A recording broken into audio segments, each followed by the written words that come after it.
Good evening, everybody. Welcome to tonight's program. Tonight, we're going to be talking about home inspections. So, most Omaha home buyers have no idea what's hiding behind the walls and what could cost them thousands of dollars. And in fact, one of the biggest hidden risks in our market is something you can't even see or smell. It's actually a radioactive gas. And tonight, we're going to be diving into what every home buyer needs to know about the home inspection process. Okay. My name is David Matney with Nebraska Realty, and my guest tonight is Bob Corsini with Corspect Advanced Home Inspections. And together, we're going to be kind of looking at 20 of the most common or most important aspects of the inspection process. We're going to talk everything from foundations, roofs, um, and drainage, radon, and a few other hidden safety issues. So, whether you're buying your first home or your 15th home, tonight's conversation could save you thousands of dollars and could help you avoid some of the most painful surprises after closing. So let's get started and bring on our guest and bring Bob to the screen. Hey Bob, how you doing? I'm great, David. How are you? I'm doing good. All right. Well, welcome to tonight's program. Bob is a repeat guest, and he's been on the program before. And we wanted to bring you back, Bob, because you brought so much information and value last time around. So we appreciate you coming back on the screen show tonight. And but Bob, I kind of came up with a list of like 20 questions, and if it's okay with you, I'd like to kind of just go through them one by one and take it from there. Yeah, I understand. All right.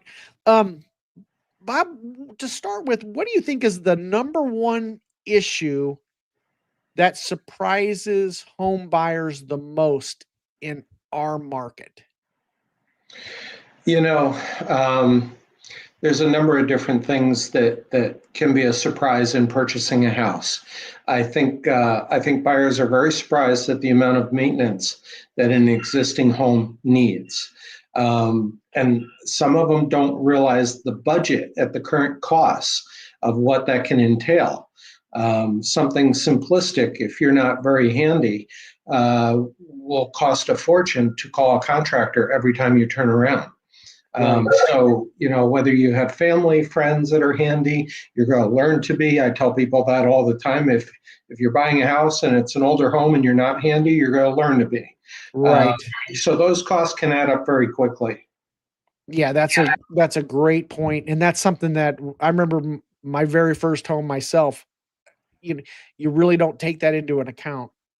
The maintenance aspect of it. Now that's a very good point, Bob. Now, Bob, we're going into wintertime. What effect does climate have on, with hot summers and the freeze thaw cycle during winter?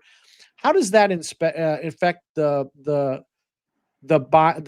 home itself? Can you talk a little bit, like specifically talk a little bit about, and this happens, we talk about this where talk a little bit about humidity in our market during wintertime and how And people will get kind of like frost on the windows. If you don't mind kind of talking a little bit about that and anything else you want to add to that. and that's exactly where I was going to go with that. My biggest call is from clients when our temperature here during that 1 week or 2 weeks now during the winter where temperatures drop to sub-zero temperatures, that the homeowners will be calling me that I hear you're the guy, you got this camera, what are you going to charge to come out and look at my house? And it comes down to a conversation on the phone of teaching them about indoor humidity when outdoor temperatures drop to sub-zero temperatures. And people don't realize they have these humidifiers in their home and they have them cranked up to 40%. And all of a sudden we got 30 below zero temperatures for a week or two. And the condensation is going to collect on the windows. It's going to collect in the attic spaces. I've had one lady call me and say her ceiling was leaking, that there was water droplets on the ceiling. and she had 45% humidity in the house when it was 30 below zero outside. So she said, what am I going to do about the stains after we dry it out? Because I talked to her about shutting the unit off and opening a window a little bit, drying the place down. And she said, what about the stains? And I said, well, you're going to have to prime and paint your ceilings. Right. So the cause and effect is drastic. And a lot of people don't realize to control their indoor humidity based on outdoor temperature. And it should change based on that outdoor temperature. So our climate here goes from one extreme to the other. And that's just a teaching process for people that we do during the inspection. Gotcha. Okay. Hey, we got MH08 in the house, and he has a question. He says, what's a good setting for humidity? That's a great question. It is a good question, and it is all based on outside temperature. If the temperature outside, and a lot of your humidistats will have some nomenclature on there to give you a balance of humidity settings. It will say on that humidistat, if it's 10 degrees Fahrenheit outside, meaning above zero, you can have 20% humidity in the house. But if it's minus 30 outside, you want to be down around 10 to 12% humidity. And sometimes that's tough to acquire, especially if you've got a family living in the house with all the cooking and laundry and everything going on just in normal day-to-day living. So colder it is outside, less humidity in the house. One of the best, and you can go get a humidity gauge to set on your counter or whatever. One of the best gauges going is looking for condensation on the base of the windows on the inside. When you see a little bit of humidity on that glass, you've got plenty. So at that point, you don't want to keep creating humidity. The biggest culprit, people need to use their bath fans. Vent that humidity to the exterior. If it gets absorbed within the indoor environment and that humidity level goes up when outside temperatures drop, you're going to have issues. Gotcha. Okay. Now, something that we see quite often, is there a little bit of an echo? Can everybody hear me okay in the chat? Is there a little bit of an echo? Is that on my end? I can't tell if it's my settings. I'm okay here. You're okay there? Okay. Yep. Okay, let's see. It says MH08 says, I get nosebleeds at that level. Trouble is, extremely dry year round here in Colorado. That person is exactly right. I'm a big time skier, and the first thing I do when I go out to the mountains is I look for humidifiers in the closets and start filling them and turning them on. Or I'll walk in the bathroom and turn the shower to full hot and just let it steam out the whole condo. Gotcha. Yeah, in that environment in Colorado, you want to add significant humidity because the air is so dry. So it is based on location as much as it is levels. And they're exactly correct. That if it's too dry, some people acquire nosebleeds, scratchy throat, can't sleep at night, snoring. All those things can occur. Touch a light switch and you'll get a little shock. Go to pet your dog and he cowers because he knows the shock is coming. So in those environments, we need to add significant humidity. They are correct, but it's based on location, and that air is just a super dry air, especially at altitude. Gotcha. Well, and you know something about skiing because at one time, tell a little bit about how you got, or a little bit about your background. I think this is very interesting. I skied all over the world, several hundred days a year as a professional skier. And in the off season, I would do construction. So when the skiing days were over, here I am doing construction and enjoying that aspect of my life. All right, that's awesome. Okay, great. And we have Son of Joxer. He says Clark is here. Now I feel moderated. All right, and then let's see. But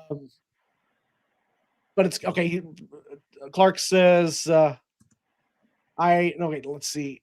I had feedback sound, but it's gone now. Okay, good. So, okay, awesome. And then MH08 says I crank my ultrasonic all winter. So, yeah, in those environments out in the mountains, yeah, I've even suggested you put one on your nightstand in your bedroom because you almost can't add enough humidity.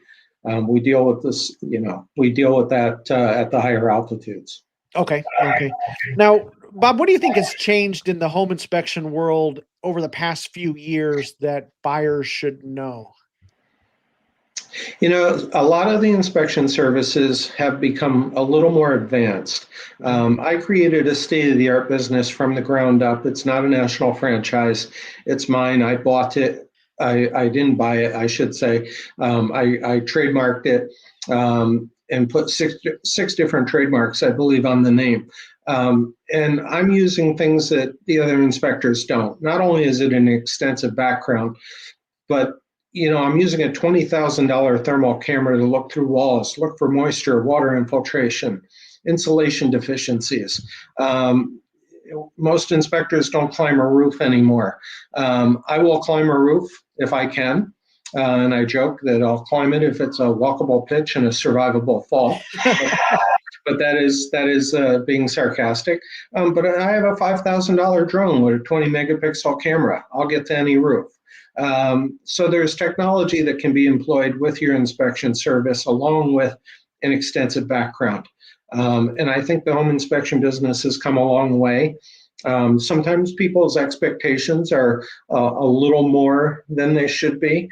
We're not a perfect science. They need to realize that. And I tell people all the time, I'm there to lower your risk. I cannot eliminate your risk. Right. But it's a far better synopsis to have me look at your house with my background in technology than it is for you to go in blind and spend anywhere from homes ranging from $250,000 to multi-million-dollar homes. Right. So it's a good process. Well, I think it's also a snapshot in time. You got to maintain the home, and things do. I mean, if a downspout gets knocked away from the house, or there's not that self-tapping screw on there to keep that the extension attached to the downspout, that could be water in the basement, correct? So, I mean, I talk about that all the time. A lot of what we do is preventative medicine so that we can avoid the problem before it even happens. Yep. And then let's talk about radon, because I think that's something that a lot of folks may not be aware of if they're, relocating. Can you explain what radon is and why it's such a concern here in the Omaha metro? Excuse me. Yeah. Radon is an important aspect of home ownership, and a lot of people don't realize how prevalent it is. It is higher in the Midwest than most of the areas around the country, but the house has to be tested to know what the radon levels are. Radon is a natural occurring gas that comes from the decomposing soils and rocks underneath the house. The EPA has set the national level for radon mitigation at what's called 4.0 picocuries per liter or higher. But however, the lower the level we can get, the better off we are. In the gas are what's called alpha particles, polonium-214 and 218, which are microscopic. They're 100 times the size of a water molecule. And when you breathe in the gas, these alpha particles attach themselves to the mucous membrane in the lung, therefore changing the DNA. So that is lung cancer. And so it's something that, we can't see it, smell it, taste it, or feel it. You just need to test the house. The systems that can be put in to mitigate for radon are extremely effective. They will lower radon levels to below 1 picocurie per liter, which makes it almost as effective as breathing outdoor air. You got to understand, too, that radon, people will say, well, we never had radon in the past.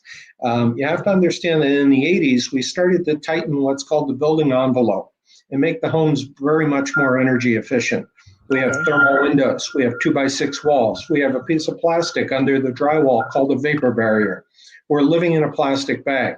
So with making the house that much more energy efficient, we've contaminated our own environment with, the mold, the mildew, the radon, all these things that we are trapping inside the house. And so ventilation is an important aspect. And the radon gases that are trying to come into the indoor environment from cracks in the floor around the foundation also should be tested to see what the levels are, and if necessary, mitigated so that we have a healthy environment. Gotcha. Now, let me ask you this. What are some of the myths you hear about radon? Because there's a lot of that going around. I've heard them all. Okay. Some of the myths. Radon's going to be higher in the winter because of frost in the ground. It's going to be higher during a low pressure system when it's raining versus sunny out. I had one realtor tell me that I placed the radon monitor wrong because I placed it on a granite countertop, and that I should know that the granite emits isotopes that are like the alpha particles, and that I need to move it. And I actually hadn't heard that myth. I went back to the house and placed a monitor in the bedroom on the other side of the basement, and let both monitors run for an extended time, longer than I would normally have to meet requirements. And when I went back, the one in the bedroom was higher than the one on the countertop. So myth busted. Okay.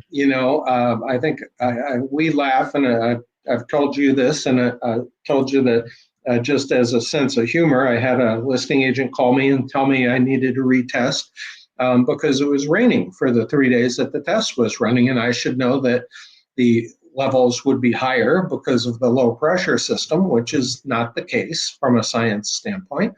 And I just explained to her that I didn't need to test, that I would just tell the buyer that they couldn't live in the house when it was raining. And so that didn't go over well. But my sense of humor got the best of me. And she then understood that, we need a good average, and if the levels are slightly high during seasonal changes, which they're actually not. I've been doing this a long time. I've tested the homes multiple times. Radon will fluctuate and go up and down a little bit on a bell curve, but it doesn't fluctuate to the point where it has any drastic changes day to day, week to week, or year to year. EPA does recommend retesting a house every 2 years. I've done that. I've done that with my own home, and it doesn't change that much. So if we have radon levels at 2.9, which is below the threshold of 4.0, it may come in at 3.2. It may come in at 2.3, but it's never going to come in at 9.9. So it will stay fairly consistent. The whole deal with radon is it is being attributed to being the number one form of lung cancer for a non-smoker. You want to test the house that you are living in or going to buy. And if necessary, mitigation can be performed to get rid of those radon levels and get them down to a very safe level, especially for children. Okay. Now, what about passive radon systems? Because now with new construction, they come with a passive radon mitigation system. Yeah, in our area here, the Department of Health and Human Services finally got it so that a builder has to put in a passive system, which is simply a penetration in the floor or in the sealed sump basin and a pipe going out to the exterior. I wish they would have made them all do powered systems. I have tested passive systems that do not still make the 4.0 threshold. However, at that point, putting in a fan and making it a powered system, which creates negative pressure, is very effective and drops radon levels well below the threshold that's required. So the passive systems are great. I would still test a passive system to see what the levels are, because the lower the level we can get, the better off we are. Okay. What about I'm still getting, and I apologize if my volume or my sound is awkward, or I'm just still getting a scratchy sound on mine, but what about a walkout basement? Does that affect the radon level? Because there's No. not, it doesn't affect. Another myth. I've heard all the myths. It's a walkout. It shouldn't have radon, or it's a garden level. Or I heard one I heard was, well, the house is 100 years old, so of course it's going to have radon. Here's an example. I tested a townhouse on a slab 2 years ago. New construction that was 14.9 picocures per liter. Wow. No basement whatsoever. It's about the soils underneath that particular structure. That's all there is to it. It doesn't matter whether it's on a slab, whether it's a walkout, whether it has a crawl space. The structure needs to be tested, and by licensing requirements, we have to test in the lowest possible inhabitable area of the home. So if somebody can set up a cot and spend time in the basement, that's where we will perform the test. Gotcha. So there's no rhyme or reason to it. I've also tested homes that when I pull up, I see radon mitigation systems on the exterior of the homes next to it.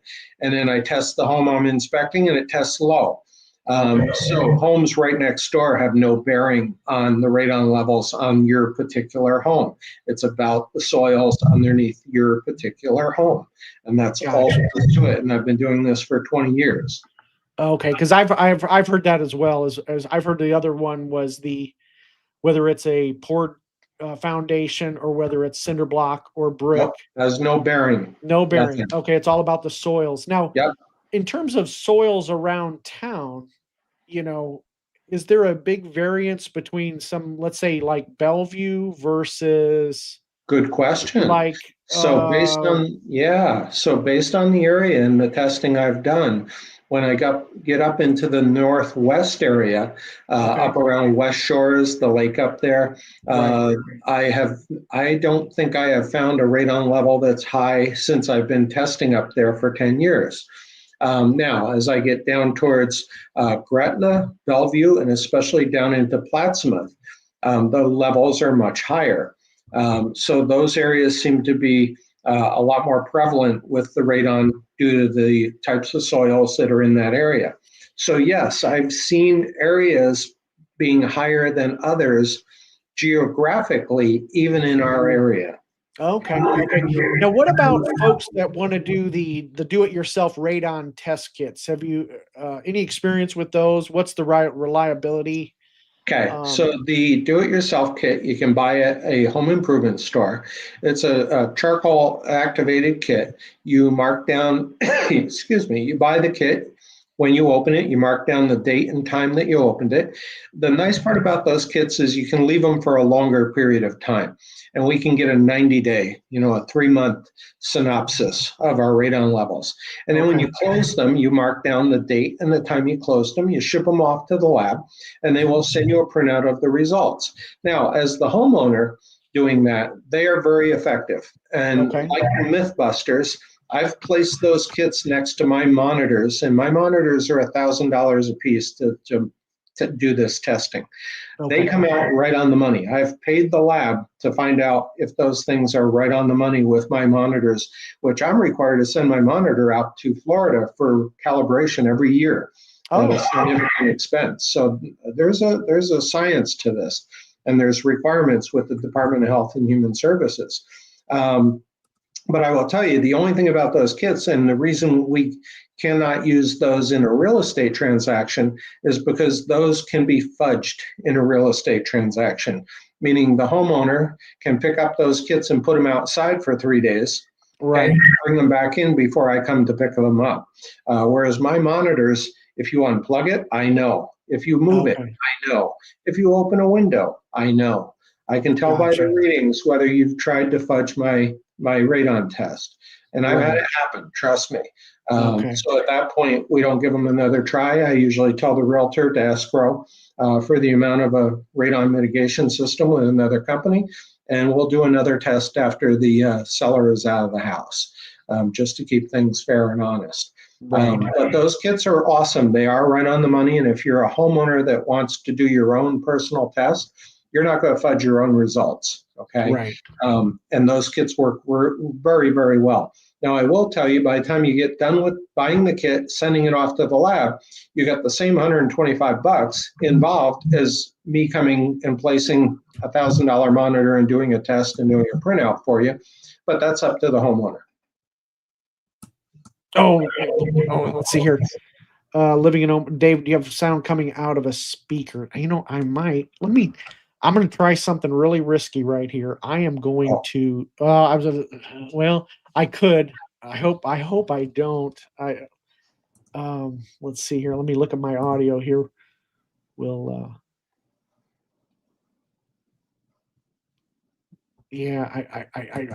I really hate to. I could MH08. I could, but if I tinker with it, we could. I would just hate to lose the whole show. You know what I'm saying? So it's like, well, we might have to. All of a sudden, we're gone. We had issues before, and it's Yeah, I mean, that's part of the beauty of being live. So I apologize, guys, if it's coming in scratchy on my end here. That's yeah, that could very well be. Um, uh, and that was going to be one of my questions, Bob. Is how much is a radon test? How much do you charge for radon tests? I charge $125, and that's in the range of everybody else doing testing. The only conflict of interest I have with these other companies is that these other companies that do this are licensed to do both. They can do testing and they can do the mitigation. I'm licensed just to do testing. I have no vested interest in whether the levels are high or low. I personally find the fact that they allow the companies to do both a conflict of interest, because somebody could mess with those readings. And that's where the money is in putting in the system, not doing the test. So the test range is about $125. Some of the companies are charging $100, but they also, like I said, do the mitigation systems, which I don't like that idea. Right. Yeah, no, that's Clark has a good point. Go ahead and hit the like button. Yeah. All right. No, and that's a good point, because I think when you have that conflict of interest, yeah, that's you're just calling it, whether it's you're calling balls and strikes, and then you're not a radon mitigation installer, so you have no skin in the game as far as that goes. I like that part as Correct. well. Yeah. Now, how much is a home inspection like on a does it vary, per the size of the house? It does. And what I do, and most of the companies do, is they break it down based on square foot blocks. If I have a smaller home that's under 1,200 square feet, my inspection comes in at $395 as an example. That includes, complete thermal imaging as well as a comprehensive look at the house. If we go up into, 5,000, 6,000 square feet, we're going to be up around $700, $800 for an inspection. And then I do get calls where I just did one a couple of weeks ago for a client that the house was 18,000 square feet. Wow. And, your feet hurt after doing 10 and 12 hours of inspecting in a house like that, because it's tough to get from one end to the other. And then there is, more of a charge for a house of that size because it takes up a day to a day and a half. So it is all based on square footage and size of the home. Okay. And what's your kind of like your service area, Bob? How far out do you go? Do you have a service area? Like, do you go down to Lincoln? How far out? How far do you go to Lincoln? Yes, I go to Lincoln. Good question, David. My service area is a good 75-mile radius of the Omaha area. I service Iowa. I was up in Missouri Valley just this past week, which was 50, 60 miles each way. I'm down in Lincoln. I'll do Plattsmouth. I did just turn down an inspection down in Nebraska City not too long ago. That was a hike. And here's the deal. It's not fair for me to charge somebody the amount of money it takes for me to block out a whole day to get down to Nebraska City either. So I've got a fairly good size radius that I usually don't charge even a travel fee. It all works out in the end. Well, and one thing I like, and folks need to understand this, and I'm still getting that feedback, but I think another thing that's really important that people don't quite appreciate, and that is, in terms of cost, all home inspectors are not created equal. And what I like, correct. and what I like about your service, Bob, is, you don't, it's when I call or when my clients call you, they're not getting handed off to somebody that just hasn't done the volume. I mean, just face it. I mean, the more inspections you do, the more knowledge you accumulate, the more things you see. An inspector that's been doing it for a year is not going to be at the same level who's somebody who's done inspections for 10 years. Well, and that's very true, and it's unfortunate that we don't have more people in the business with the background that they should have. Here we have a credentialing called ASHI, an ASHI exam. And I had a friend of mine I wanted to help get into the business with me to help me. I was so busy. And in 2 weeks, he passed the ASHI exam.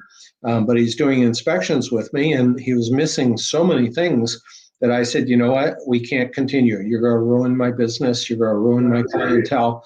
I can't have this happen. And so there's some services that, they have 5 or 6 inspectors, and you don't get the owner.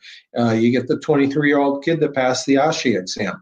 Right. And there's a lot to be desired there. I'm not calling myself old, but at the same time, there's a wealth of information that I've learned over the years through construction and through education in construction.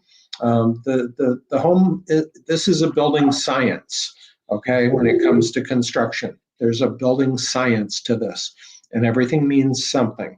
And sometimes it's the finer things, and especially we talk about preventative medicine, that you just need a background to know why the problem's going to happen before it does.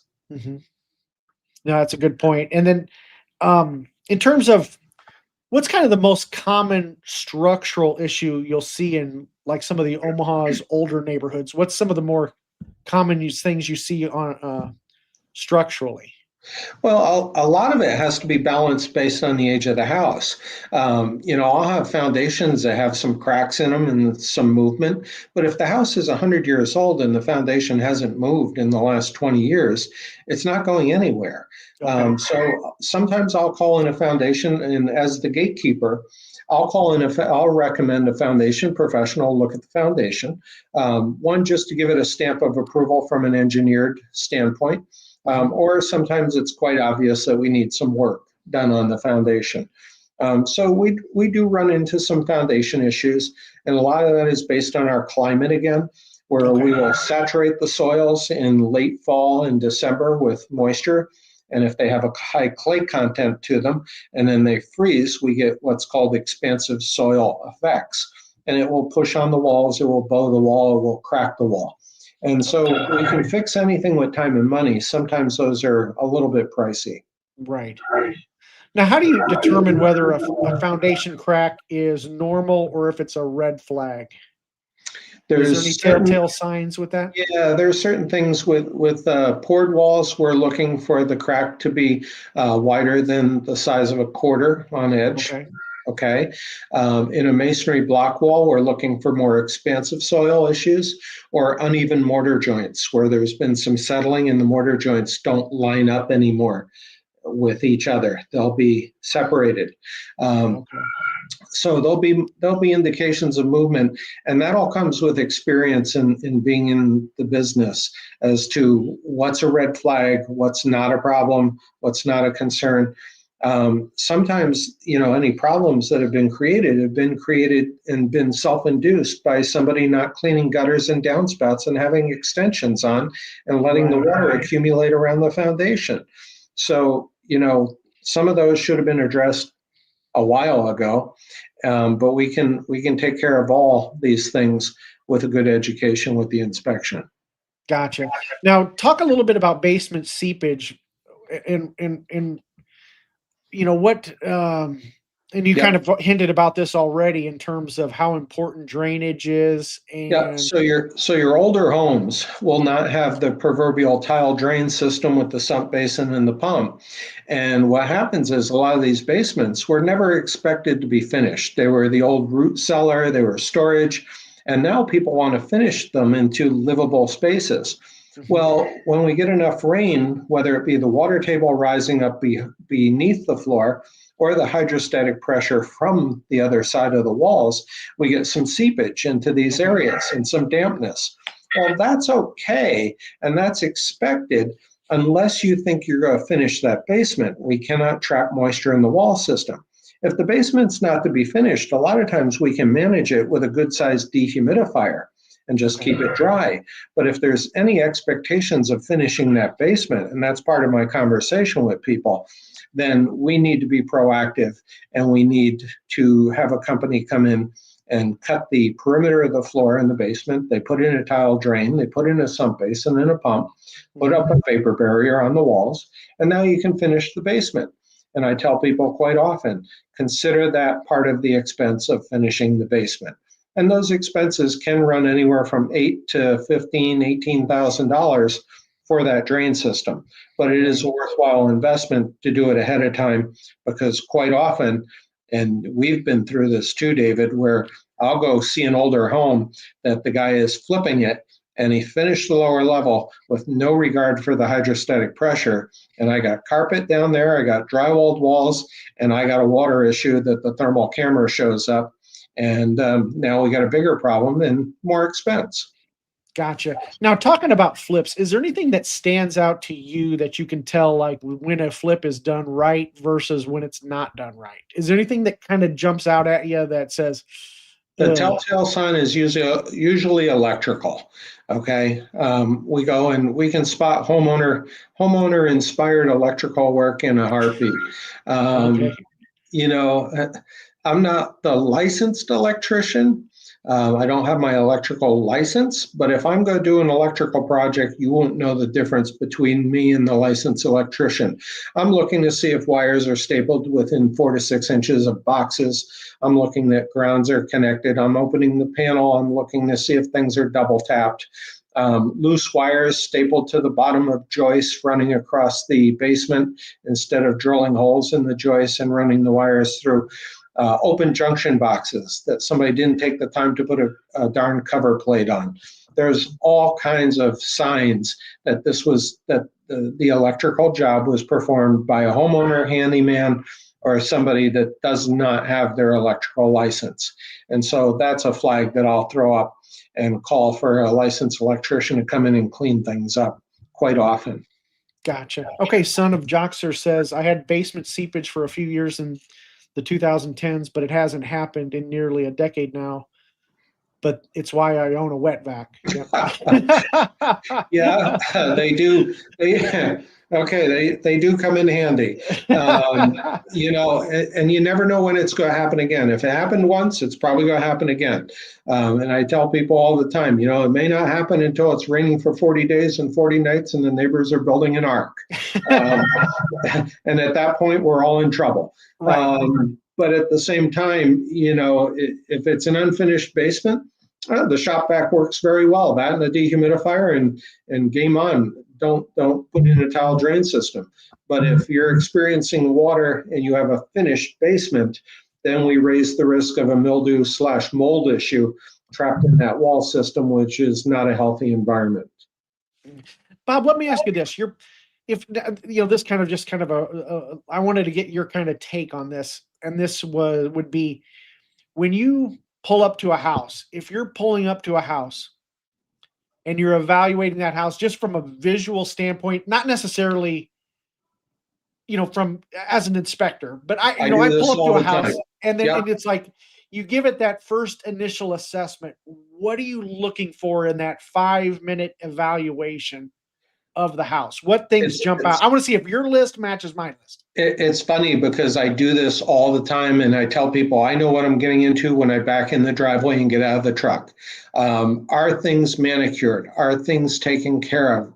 Is the homeowner, whoever owns this house, proactive about everything from his landscaping to downspout extensions? Because I'll be glancing left and right to see if there's downspout extensions. If it's a house that is a paintable exterior, which in this climate, most of our product, like say every 8 to 10 years, has it been recently painted based on the age of the house? I know how old it is when I'm pulling in. If that house is, 25, 30 years old, do I have new vinyl thermal windows that have been installed, or am I going to be dealing with the older sashes? I'm assessing that house as I'm getting out of the truck, grabbing my stuff. And these are the things I'm looking for. Do I have bushes and trees that are impacting the siding, which is a recipe for moisture, carpenter ants, termites? It's a total evaluation from the time I'm stepping out of the vehicle. I'm looking at the neighbors' homes. Do they grade and drain towards the house that I'm going to be assessing? Does the backyard, as I peek around the corner, have an elevation that's going to allow for drainage towards the house? These are all things before I even set up my laptop in the kitchen that I'm looking at and assessing the house. Now, when I pull up to a house and the driveway's been caulked and the lawn's been edged and there are no weeds growing, and the bushes are trimmed, and the paint coverage is good, and new windows have been put in, I'm pretty happy that I'm going to find a pretty tight inspection. Right. The things I'll find with that house are things that the homeowner can't find, didn't know to look for, because he's the type of personality that can't live with himself if something's wrong and he knows it. So Right. those are good inspections, but I will still find issues. I will tell you on every house. It's amazing to me, and it doesn't matter. This would be a question that would come up. Does it depend on the cost of the house? Here's an example. I have a brand new house out here in Elkhorn in an area called the Preserve that was built, and it's $3.2 million. And the builder should be ashamed of himself. I've got a Wolf range hood, a Wolf range and a Wolf range hood, probably $50,000 to $60,000 worth of range and range hood, and it's vented into the attic. And this is $3.2 million worth of new construction. Right. I've got Pella windows that I open the operable sashes, and the perimeter of the wood sash Pella window is not primed and painted as required by Pella. This is brand new $3.2 million construction. So it doesn't depend on the value of the house. It depends on the contractor and the subcontractors involved, if they knew what they were doing and they took the time to do it right. Gotcha. Okay. What about in different eras? Like, is there any like a certain years, like homes built in the 50s or 40s or 20s? Do you So a see lot of certain problems with certain eras? a lot of your older homes, the construction's very good. Attention to detail was good. People took more pride in their work. But the things we find with the older homes go back to either the foundation issues due to expansive soil effects or water in the basement due to hydrostatic pressure. The other thing with older homes we're looking for that comes up from an electrical standpoint is I want to be in that attic and I want to see if there's any remaining knob and tube wiring. Okay, that is a fire hazard. And I've seen multiple homes that they have knob and tube wiring, which is still uniquely enough an acceptable wiring application in this area, where most areas around the country it's not anymore. It has to be replaced. But I'll go in the attic and see knob and tube that's been, and the attic has been re-insulated. They've blown insulation in over the top of the knob and tube wiring. You can't do that, okay? And knob and tube has to be exposed so that it doesn't overheat. That's a significant fire hazard. These are the things we're looking for. Gotcha. Okay. And then MH08 has a question. Best type of windows for street noise? Well, just a standard thermal sash. A lot of your street noise comes from sliding windows are probably allow the most air infiltration. A double hung will be a little bit tighter window and give you a little more energy efficient sash, which this all relates to noise too. A casement is even tighter, and then a stationary panel, which doesn't operate at all, is your tightest window and limit the most noise. We can get into very high-end construction, which I don't often see even in very expensive homes in this area, where we're putting triple pane windows in. We're not at that point here in this climate. As we get up into Canada and other areas, we'll deal with triple pane windows and 2x6 to 2x8 construction standard and different types of insulation. Those homes are very tight because we're building for that climate. But here, the type of window would be stationary panel, the highest performing, casement next, double hung next, and then a slider is your least performance window or door. And so that'll also allow noise as well as insulation values. Okay. What about HVAC systems? What are some of the most common issues you see with HVAC systems? Well, age is the biggest thing. And a lot of people don't realize, I go in a house and listing agents will get upset when I want an HVAC professional to evaluate what's called the heat exchanger in the furnace, which as an inspector, we can't do. That's a special test. And so we deal with a lot of gas furnaces here, HVAC. And if that furnace is 20 plus years old, we want that heat exchanger evaluated because it's been through enough heating and cooling seasons and humidity, especially in a basement, especially if somebody had caustic chemicals, paints, or something stored in the basement, which attach themselves to the metal membrane that's in the furnace, then all of a sudden we have a damaged heat exchanger, and we can have a carbon monoxide issue in the indoor environment.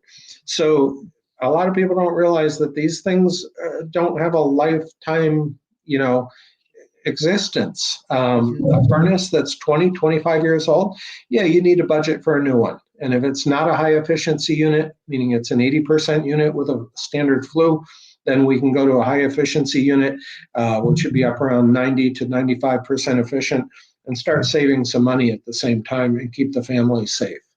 Gotcha. Let's talk about one of my favorite things. I can't imagine.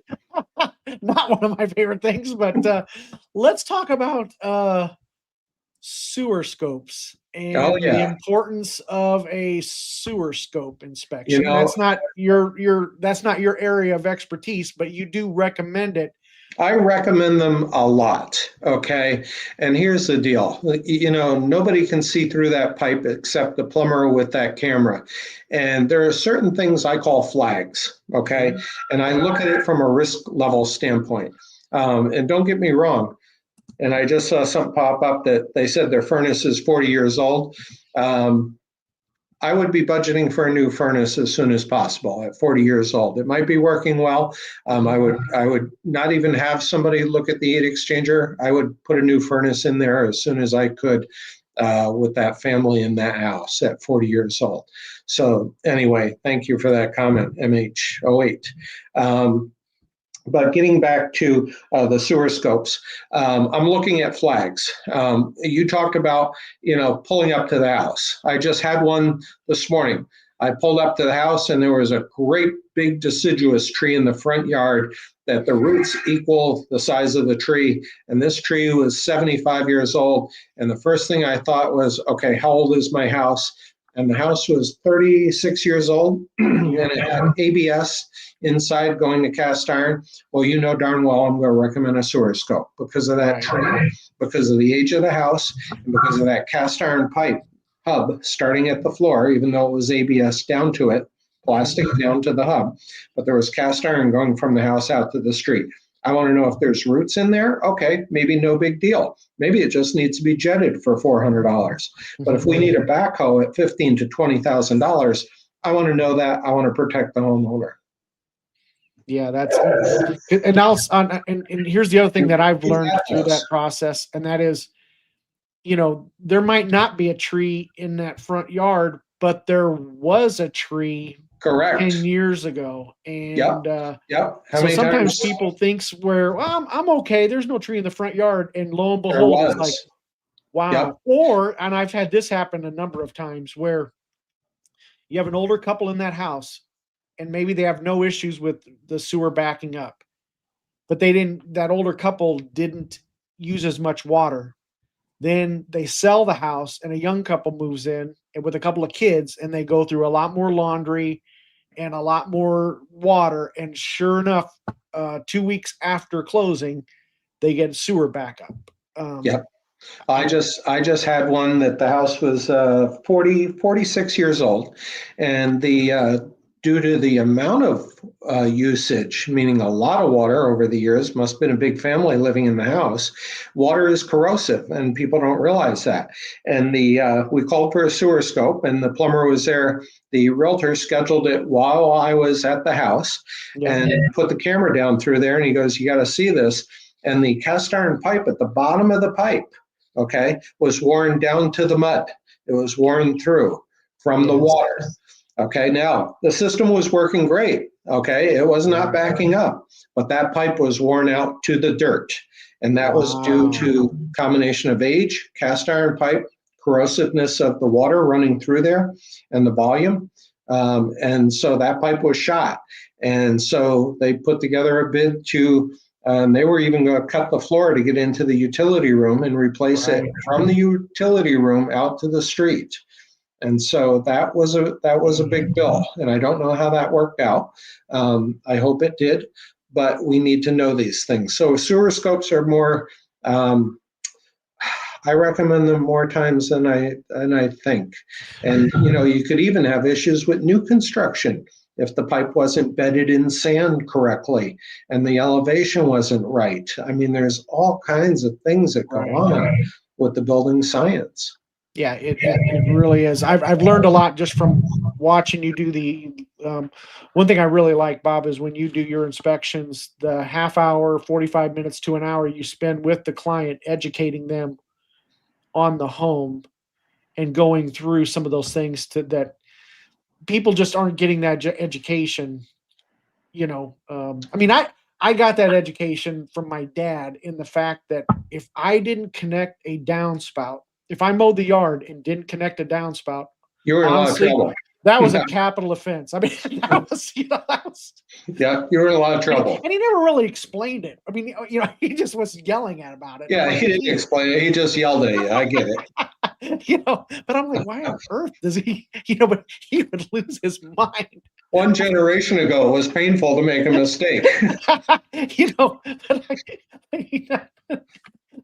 Now I see things and I'm like, oh. Yeah, and I got that from my dad too, David. I mean, my dad would look at me and go, "Why don't you do it right the first time?" Right. And then he'd say, "It's going to take you longer to come back and do it a second time than if you'd have done it right the first time." And so those things are still embedded in my brain that, okay, do it right. And I tell you, the world has changed. A lot of these subcontractors take no pride in their profession. They just want to be home or at the bar by 4. And so, you got to follow up on these guys. And it just is mind boggling, the things we see that are just like, you're kidding me again. Well, 100%. And another thing too is if he could get his hands on a load of free dirt, if there was free dirt somewhere, free dirt, that was a valuable asset. He, and who would be shoveling that dirt? Of course, yeah. But he'll store that dirt because it's free. Because he's like, oh, we got to put it around the foundation. He was adamant about building up he was adamant about the grading around the house. I mean, it was something that really bothered him. I mean, it was. I get a chuckle out of that because whenever old school, I love it. I love it. That's old school. Let's see. MHOH said, had somebody here 2 years ago, it's going to cost a lot of duct work. Guy told me to lose his number. Had somebody here 2 years ago. It's going to cost a lot because of the duct work. Okay, don't know what he's talking about. He's talking about replacing the I think furnace. What it is. The furnace is 40 years old. Yeah. Okay. So he must have steam heat radiators, and so he may not have any duct work, which means that he doesn't have central air at that point either. 100% PEX here. Okay. PEX is for your supply plumbing. It's not for your drain plumbing. Okay. So PEX is a really good product. It took a while for the code officials in Omaha to change and allow PEX due to politics, apparently. Okay. He says no furnaces are so much smaller. So much smaller because they're so much more efficient. So they don't have to be the size they used to be. They also are designed like the air conditioners. They're a lot smaller than they used to be. They want them to run for a longer period of time to change the air over in the house and filter the air, as well as take humidity out of the air from an air conditioning standpoint. So the units are sized appropriately based on the volume and the thermal load with new construction. Okay. Bob, let me ask you this. In your opinion, do you see the HVAC systems of today, does it now? Oh, I know where you're going with this. They don't last as long. Okay. That was kind of my question. It's like, it seems like they don't. No. There's planned obsolescence built into these systems. Don't kid yourself. Whether it be a water heater, furnace, or air conditioner, they're not building them to last 40 years anymore.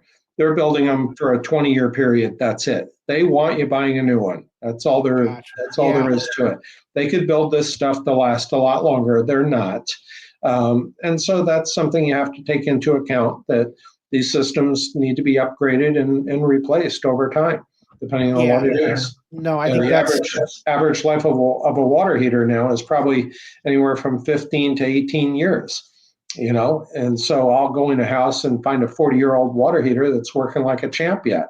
If you put a new one in, you're not going to get 40 years out of a new water heater. That's deliberate. So that's unfortunate. Something I've learned from you. Talk a little bit about the um,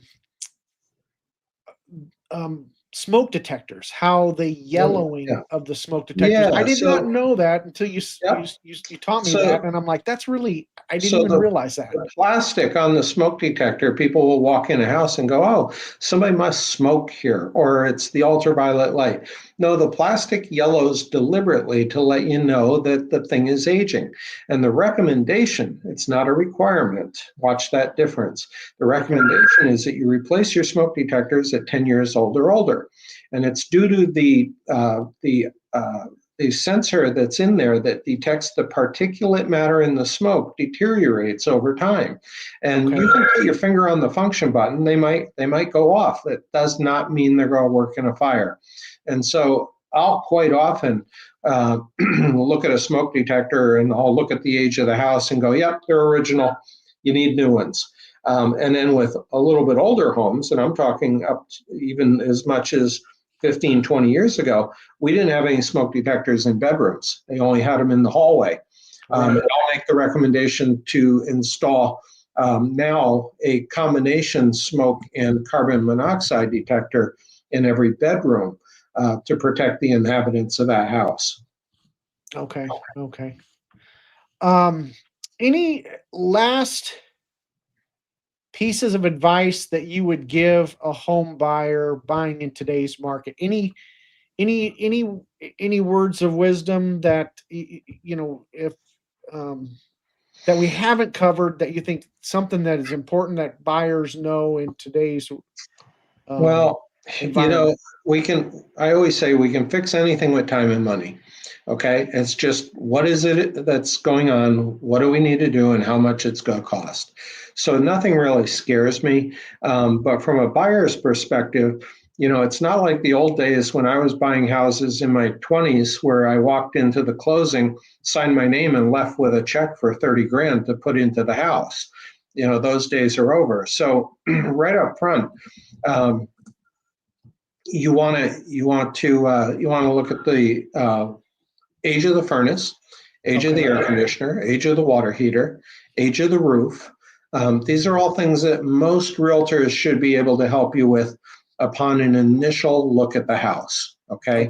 Because they want to narrow down, the house so that I can be effective and help them one time, hopefully. I have no problem calling balls and strikes and telling them like it is. If they decide not to purchase that house, that's totally up to them, even though we can fix it. But that's not my job. My job is not to be in the middle of their real estate deal. But if they can work with their agent and look at some key items and look at the overall appearance of the house, has it been taken care of? Has it not? That should throw up some flags. But if the house is, of a good value in a nice area and they're in love with the house and they work out a contract, then they can call and get a qualified inspector in there to help them through the next steps so that they know exactly what they have. Gotcha. Okay. MHO8 has a question. Doesn't replacing the anode help extend the life of a water heater? Sometimes. So, if it's an electric water heater, you're going to have elements in there that can be replaced, but it's the tank more than the anodes that tends to rot out over time. And it depends on the quality of the water too, that the water heater sits in. Okay. But that can help extend the life of the water heater. But regardless, you're not going to get any new water heater. You're not going to get usually more than 20 years out of a water heater. Gotcha. All right. And then if folks want to find you, Bob, the best way they can find you at corspect.com. They can. And your phone number is should be right on the screen there. Right there. So 402-699-9666. That's correct. All right. Well, Bob, I tell you what, I always enjoy having you on the show. I always learn so much when you do an inspection. It's fun to it's great information. I really appreciate that. I hope it's an education each time we work together. You know, I love my business. I created this. I love helping people. I'm busy, you know, and I you know know you that. are. Yeah. I tend to be sought after, and that's a huge compliment. So, you know, if anybody needs some help, please give me a shout. I'd be happy to help them. All right. Well, Clark and Clark says, great show tonight. Thanks, David and Bob. And MHO8 says, thank you for your time, Bob. Well, thank you, And, gentlemen. so I tell you what, Bob, I'm going to, we'll chat here shortly, but I tell you what, I really appreciate being on the show tonight and all of the information that you provide. I've learned a lot. Just from our time of working together and you helping out my clients. I really appreciate it. So appreciate you taking your time. I know you're a busy guy, and I apologize, gang, if my sound tonight was a little bit wonky. I'll work on that, but we'll have you on again, Bob, in the future if you don't mind. David, have a great evening. Thank you. Awesome, sir. Thank you very much. All right, everybody. Again, I apologize if my sound is a little bit wonky tonight. And then wanted to share some information in terms of let's see here. I want to share this information here. I have a newsletter now. So if you go to livinginomaha.com, if you go to livinginomaha.com, you can sign up for our monthly newsletter. Okay. So if you're interested in that, I would appreciate that. And then the other thing, if you are not from the Omaha area, I have a relocation guide as well. And I will put that in the pinned comments. So you can, it's free. There's no obligation, but you can download my relocation guide. So hopefully that'll help folks out if you're considering relocating to the Omaha area. And anyway, well, that's what we have for tonight. I'll work on my sound and we'll do it again next week. And I appreciate, hey, Clark. Clark says Clark's one of my moderators. Clark says nice. Thank you, Clark. I appreciate it. So check out Clark's. Clark has a show on Sunday nights at 6 p.m., 7 p.m. Eastern time. But he's out of Atlanta, Georgia. So check out his channel. He had a lot of great information, a lot of good stuff. So thank you, Clark, for stopping by. Thanks everybody for stopping by tonight, and we'll catch you next week. Bye-bye.